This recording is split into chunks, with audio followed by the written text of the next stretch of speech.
Helmet itch. Well, we've all been there. Well,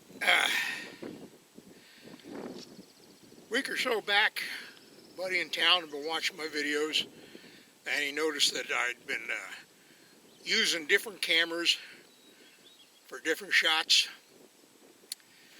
and he asked me what kind of setup I had. Well, here comes the part where it's the mandatory disclaimer. Everything you see here is mine. I bought it with my money. I am not subsidized or paid or whatever you want to call it, profit sharing. Nobody's giving me nothing. So what you're getting here is just my personal opinion for what it's worth. So here's what I got and a little bit of history on stuff. Now, years back when I first started making these trail riding videos, I was using a Contour Roam camera. Good camera, but it didn't have a microphone jack. And people like to hear a narration on videos. So eventually I got the Contour Plus 2, which does have a microphone jack. Good camera in its day, but technology moves along. And I was looking at GoPros, but I couldn't work the buttons on a GoPro with my gloves on.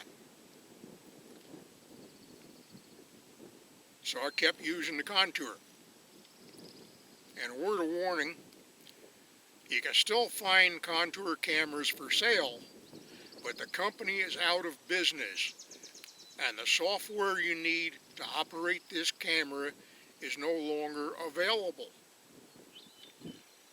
Now, supposedly there's some third-party people out there where you can download it, but buyer beware. Well, anyway, eventually GoPro came up with this voice-activated controls. So I got this GoPro Hero 7 Black. And I went through a bunch of problems there to get the voice controls to work. Wind noise and motor noise overplayed the voice. You have to put one of these microphone adapters on it, pay extra for that, then buy a microphone for the helmet separately. And as you see, I got it on a chin strap, which is also a separate thing, but it didn't cost me nothing because I had the credit card points. The other thing was that there were a couple of microphone ports in the camera itself, you know, the normal body mics, and they would pick up sound, so I had to put some electrical tape over them, then put the whole thing in the waterproof case and drill a hole in the side for the mic jack.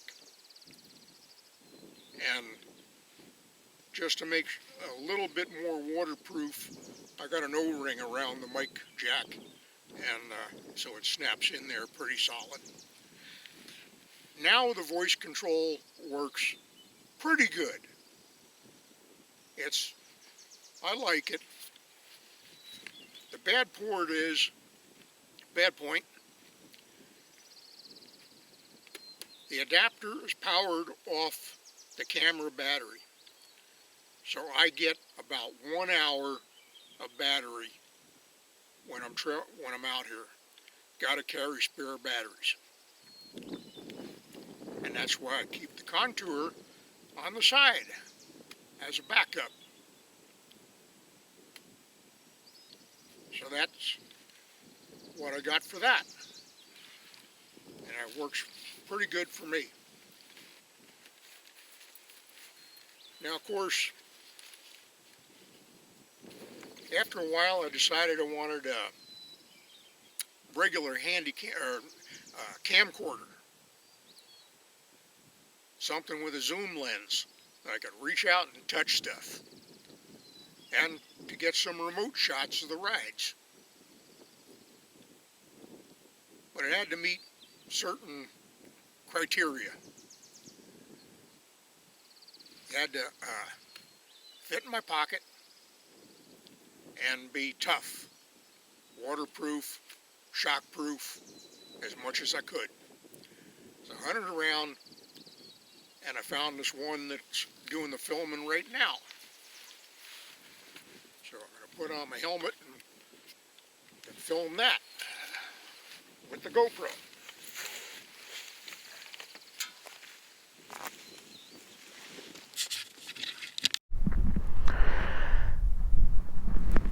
Okay, it's kind of hard to see in here in the bright sunlight, but this is a JVC quad proof.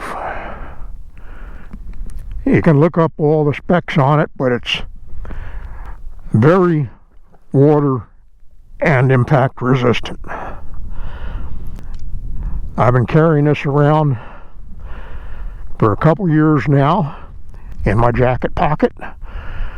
It's been rained on, snowed on, bounced around and hit with sticks, and it's still working. So I've been happy.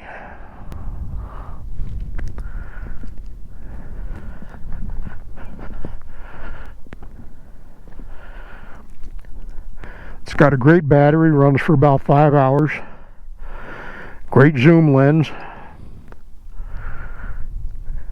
And everything just works the way I want it to.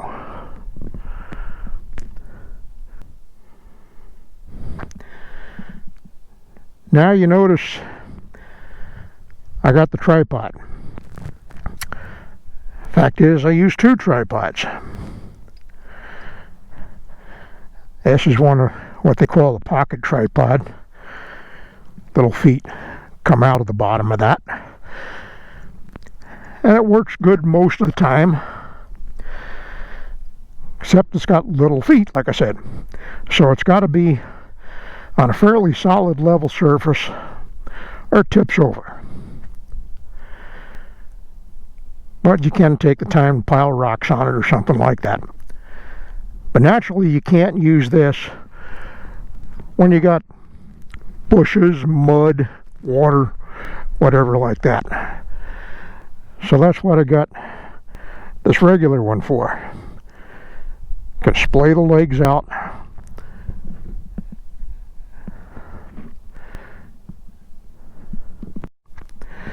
So that's what I got this one for. You can splay the legs out. I thought my camera quit for a second. And it's nice and level, and if it's muddier or whatever, you can just stick it right in there. And this whole thing folds up. Little bag, 20 inches long, doesn't take up hardly any space.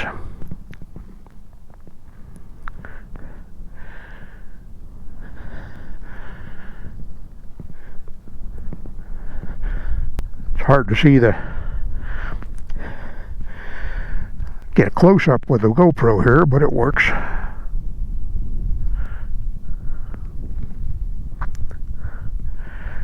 Anyway, I use this a lot for the remote shots and for panoramic shots and just driving around and doing tourist shit.